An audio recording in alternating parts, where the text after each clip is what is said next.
We're planning a reinstallation for 2016, and I was thinking, what new things could we bring to that reinstallation? We weren't necessarily going to be able to bring a ton of new material, but what we could do is new interpretation of material that we do have. And I've seen in recent installations of Egyptian material, CT scans incorporated into the galleries. We knew the mummies were not going to have any water, and so it kind of ruled out any imaging technique that relied on water imaging. So that made magnetic resonance imaging, or MRI, not a very robust technique. And the second was we weren't sure if there was any metal, and the metal could potentially cause damage to the mummies if we put them into an MRI machine. So we knew for those two reasons MRI wasn't a really good way to go. Ultrasound is limited because of gas, and we were kind of fearful that with all the gas in the mummies that it would not really result in very much. And also the ultrasound probe can cause damage to the mummy. So it left us with CT. We can do a CT scan in just seconds, but it still is hindered when somebody is breathing through the scan, so patients have to hold their breath, or if they move, so patients have to stay still. Needless to say, a mummy is going to stay still and they're not going to move, hopefully.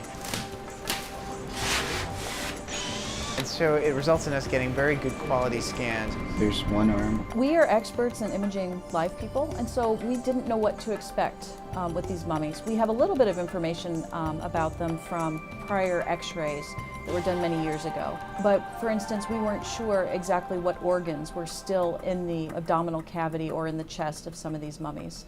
So we've been thinking on the fly as we go here and modifying some of the scans that we're doing based on what we're seeing.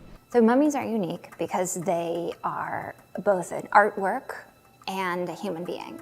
So I think they bring together something that this project has allowed us to touch upon, which is both science and art historical research. What the CT scanning does is, because it lets us get inside the cases and below the wrappings, it really reanimates these individuals. And I think it's a very poignant reminder that they were beloved by someone. Someone spent a lot of money to have this process performed on their relative.